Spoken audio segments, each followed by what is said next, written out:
palestinien, il n'existait pas. Il n'existait pas. C'est-à-dire, Sartre était exactement dans la vision européocentriste dont j'ai parlé au début, c'est de considérer qu'il n'y avait pas quelque chose qui s'appelle palestinien. Les Palestiniens sont soit une quantité négligeable, soit des supplétifs de l'impérialisme britannique, et au pire, bien entendu, des nostalgiques du nazisme. Il y a un certain nombre d'indices sur l'attitude de Sartre. Je vais insister un peu parce que ça résume un peu une démarche intellectuelle assez générale.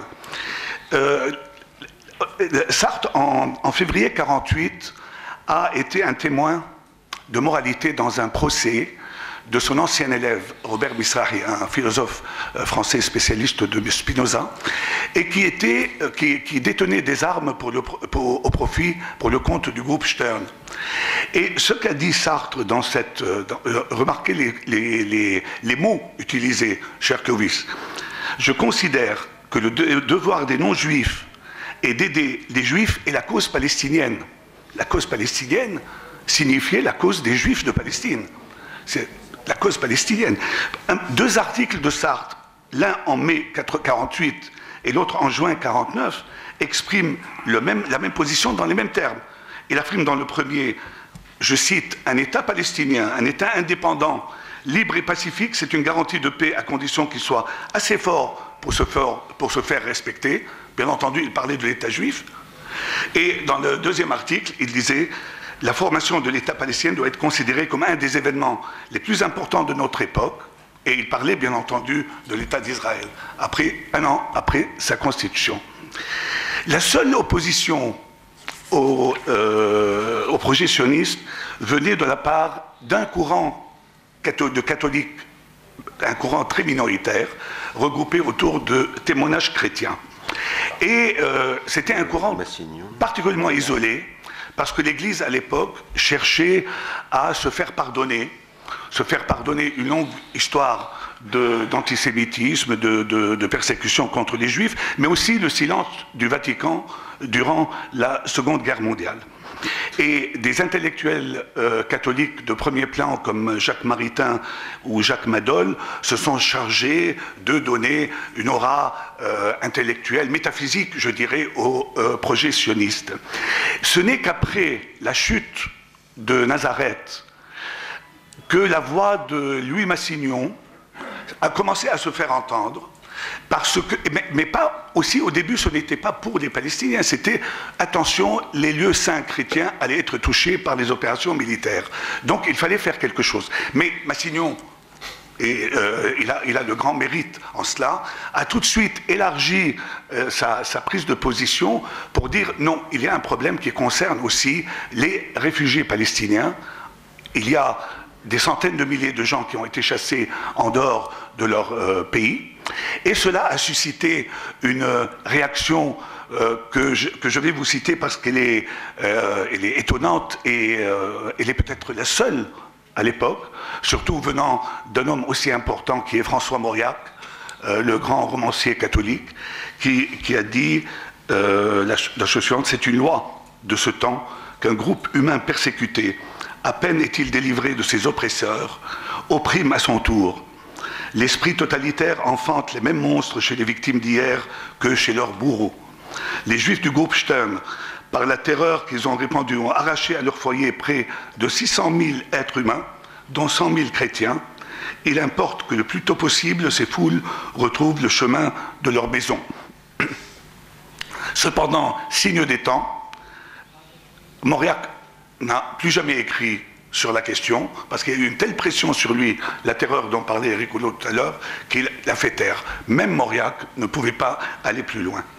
Alors, on sait que la période qui a suivi celle dans les années 50 peut être considérée comme l'âge d'or d'Israël en France.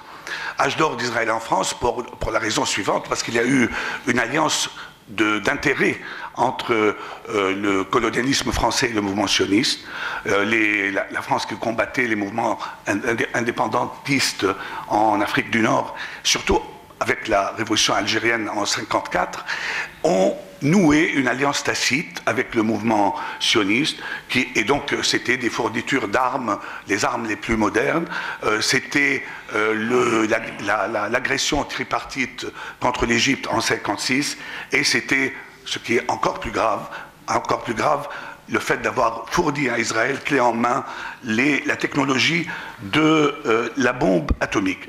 Et durant cette période, après surtout l'agression tripartite, il y a eu en France une ambiance absolument folle. Un vent de folie réel a soufflé sur la France, au point que quelqu'un comme Mendès France a dit que ça lui a ressemblé, ça lui rappelait ce qui s'était passé en 1939 en France à la veille de la guerre mondiale, ou ce qu'il avait lu sur août 1914, le déclenchement de la guerre, de la Grande Guerre, de la Première Guerre mondiale. Et les intellectuels, là aussi, on est choqués presque par les déclarations d'un certain nombre d'intellectuels que nous aimons, que nous respectons, que nous traduisons, que nous lisons avec plaisir par ailleurs, mais qui étaient d'une violence inouïe contre les Arabes, contre les musulmans. Le premier, André Malraux, qui, l'année de l'agression israélienne contre Gaza en 1955, a osé écrire la chose suivante: l'armée israélienne est la milice révolutionnaire d'une révolution inconnue.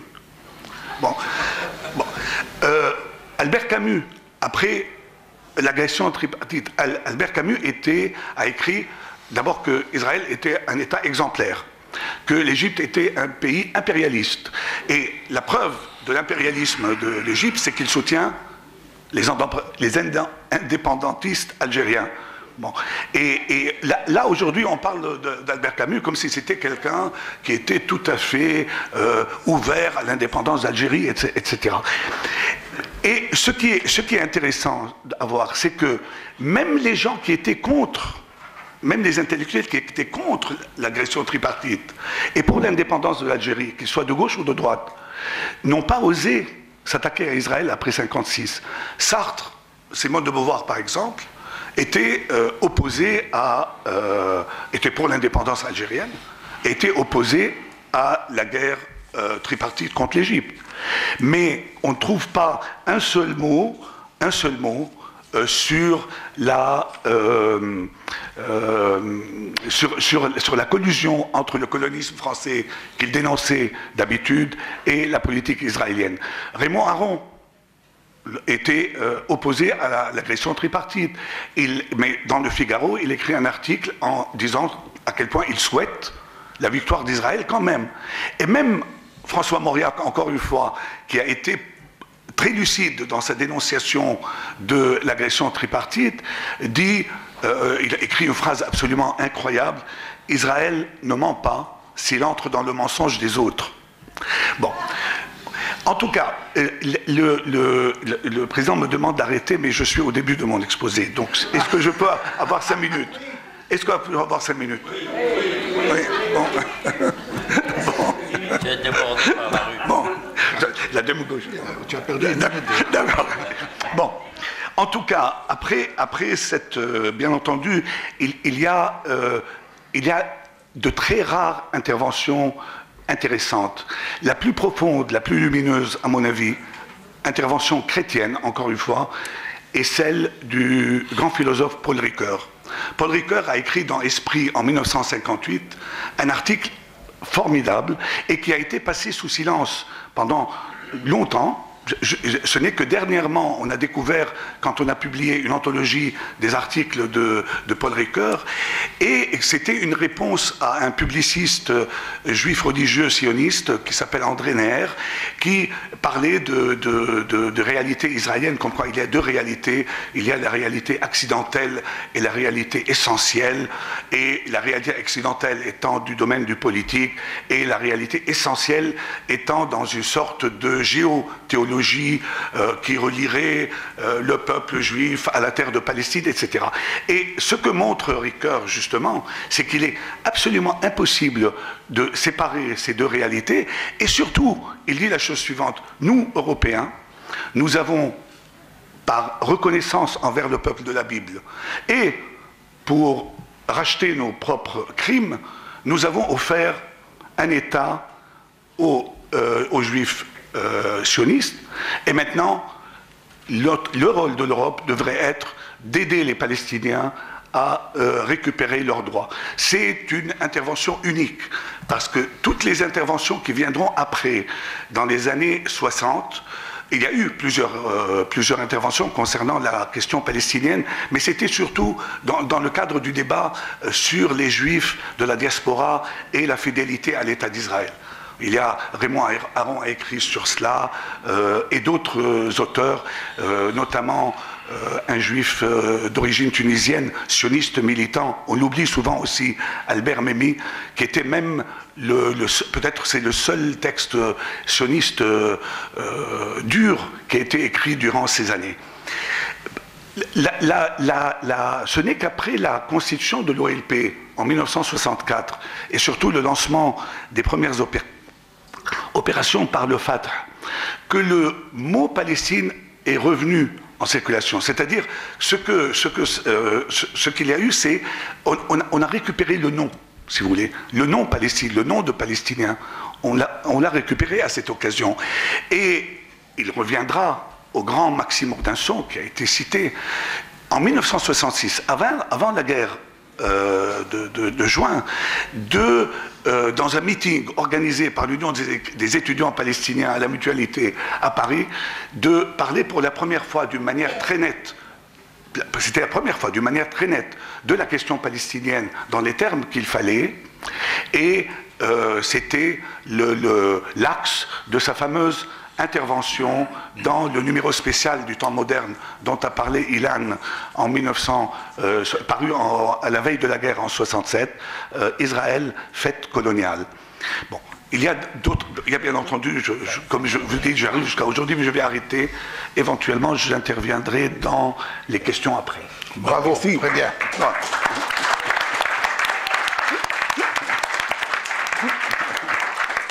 J'aurais dû lui vendre mes minutes. Ah non, il a été très discipliné. Hein. Ah bah oui, je ne peux pas faire plus. Écoutez, je suis sûr que la suite aurait été passionnante aussi, mais alors lui, c'est un homme discipliné, il a laissé son texte écrit à l'extérieur, donc on pourra le lire tranquillement et bien le digérer. Je voudrais simplement faire une ou deux remarques sur ce que vient de dire Mardambé. Il a parlé comme moi de la terreur, c'est vrai, il y a une terreur qu'une minorité agissante exerce, mais il y a quelque chose qui ressort de ce que tu viens de dire, c'est qu'il y avait cette proximité entre les Français catholiques et les Juifs.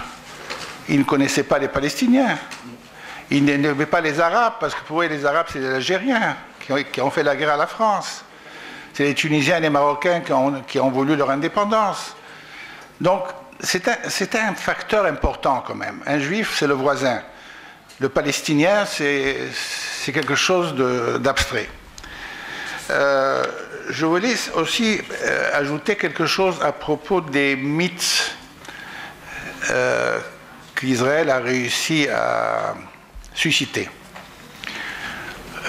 Tu n'as pas parlé de 1967. Oui, mais justement, c'est... Oui, alors je vais parler à ta place. En 1967, moi je me trouvais au Caire dans les semaines qui ont précédé la guerre. Et contrairement à ce que prétendait la propagande israélienne, moi j'étais très bien informé du côté égyptien. J'écrivais l'Égypte n'avait pas l'intention d'attaquer Israël.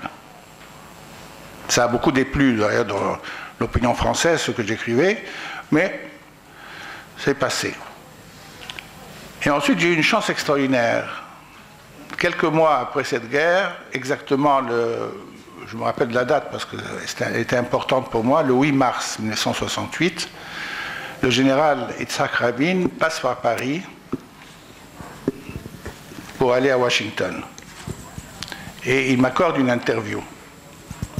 Et je pose la question à Rabin, je dis, est-ce que vous pensez que l'Égypte menaçait Israël avant que Israël ne déclenche la guerre? Et Rabin, qui était un militaire tout droit, honnête, tout ça, non, pas du tout. Nous savions très bien que l'Égypte n'allait pas attaquer.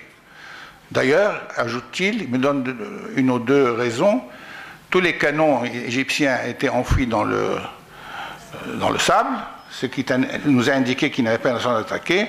Et puis il avait, je sais pas moi, 1-2 bataillons. C'est pas avec 1-2 bataillons qu'il va battre Israël. Le Monde publie cet article, cette interview en première page. Ça a fait un scandale terrible qui n'a pas, qui a eu des suites parce que d'autres généraux israéliens, plusieurs qui ont été à l'état-major, ont dit la même chose au fil des années. Et même Menahem Begin, j'ai des déclarations de Menahem Begin où il a dit, mais 4 ans plus tard, nous savions que l'Égypte n'allait pas attaquer. Bon, à ma grande surprise, parce que vous savez, il y avait panique en France. Beaucoup de gens ont enlevé leurs bijoux, les ont vendus pour aider l'armée israélienne. D'ailleurs, je fais une petite parenthèse. À cette époque, j'invite l'ambassadeur de Jordanie, Abdallah Salah. C'était après la guerre de 67, dans un restaurant.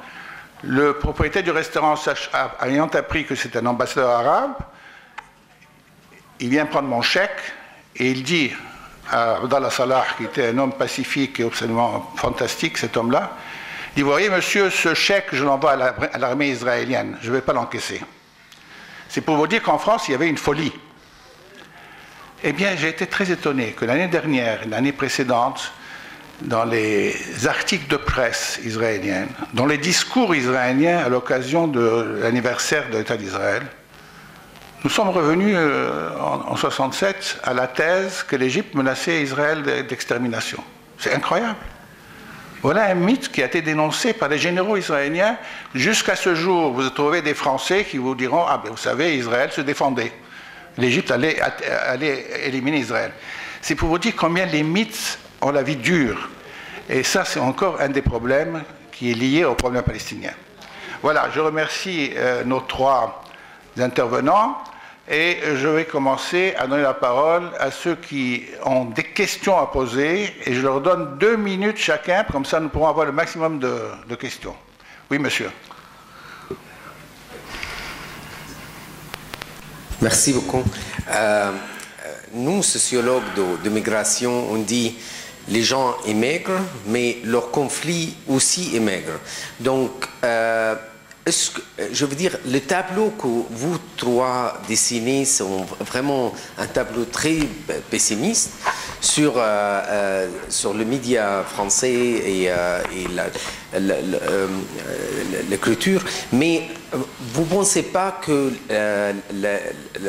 l'immigration arabe actuellement joue un rôle qui va peut-être contrebalancer un peu. Je veux dire, moi, personnellement, j'ai vu la manifestation en 90, lors de la première crise du Golfe, qu'il n'y a pas de beurre dans cette manifestation. Or, dans les manifestations de Gaza, il y a 1 an, c'était des dizaines de milliers qui sortaient, etc. Donc, est-ce que ça va bouger le niveau intellectuel en France, le débat? Merci. Quelqu'un d'autre? Monsieur?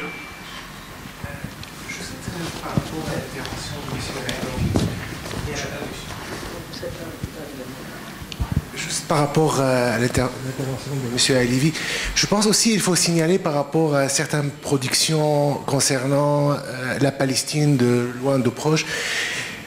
Il y a une certaine littérature antisémite très liée à l'Europe, mais qui a essayé d'utiliser aussi la cause palestinienne pour se cacher derrière ça.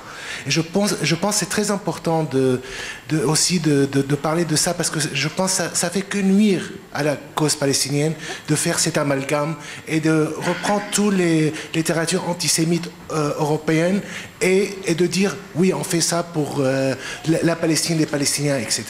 Et on a vu avec Garoudi, etc., ça en met jusqu'au bout. Bon, et une deuxième petite question à M. Henri Laurence, parce que vous avez parlé en fait des volumes, etc. Vous avez parlé que dans votre... Là, je parle c'est une question de méthodologie. que je pose à un professeur de Collège de France. Parce que vous avez parlé que, première étape, vous avez travaillé dans la documentation. Après, vous êtes passé au... vous avez dit description et après, synthèse.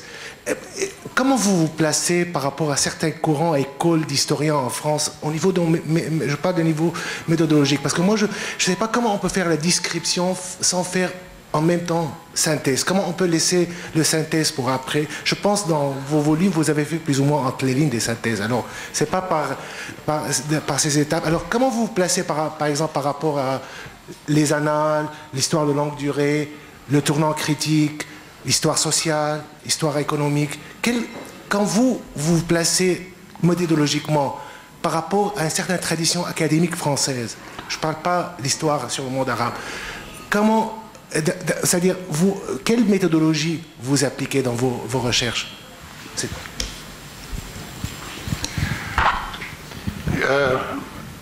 Madame, vous voulez parler? Merci, monsieur l'ambassadeur. Deux questions à Farou et Henri. Dommage que Farou, tu t'arrêtes aux années 50-60. Est-ce que tu as le sentiment que les intellectuels progressistes d'aujourd'hui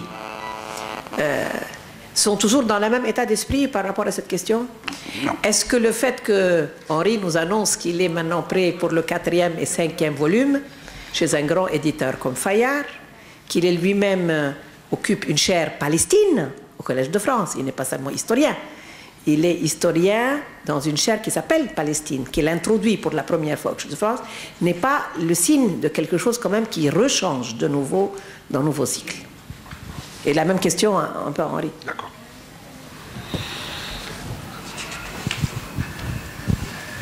Clovis. Bien que mon nom est Clovis, je ne peux pas m'exprimer bien en français. Mais en tout cas, je veux demander deux choses qui sont contemporaines. Premièrement, les questions de convergence de la population arabe et musulmane au Beaulieu, parce que j'ai participé dans l'Assemblée nationale il y a une année et demie dans une conférence sur la convergence. Et les tensions qui existent entre les populations et la question de laïcité. Deuxième question qui est un peu plus sur la question du président Sarkozy qui veut revive the concept of European Mediterranean. Que moi je crus que ce n'est pas une position qui est valable pour les relations arabo-françaises, parce que je crois que c'était un attentat à circonvent la présence d'Israël dans le contexte d'une relation arabo-française dans laquelle Israël est considéré un parti de la région à l'exclusion des autres Arabes. C'est pour cela que je suis un peu concerned. Il y a une anxiété sur ce problème qui engage avec la notion d'interprétation de la laïcité avec une grande population algérienne, marocaine et autres, musulmans en général et arabes en particulier. Comment ça veut influencer la position sur la question palestinienne, particulièrement dans la domination, parce qu'Israël ne veut pas aucune intervention excepté les Américains, parce que là-bas, elle a une influence considérable. Comment la position française basé sur la tradition intellectuelle et politique, va diriger cette problématique. Merci. Autre question? Oui, monsieur. Question à camarade Halevi. Comment on peut faire une distinction entre islamophobie et islam intégriste ou islam fondamentaliste? Parce que tous les deux sont confondus. Alors, et on est concerné de trouver les moyens de lutte contre les deux. Merci. Je prendrai encore 2 ou 3 questions au maximum. Voilà, je suis médecin, romancier, j'ai 6 romans déjà à mon actif, tous publiés en France.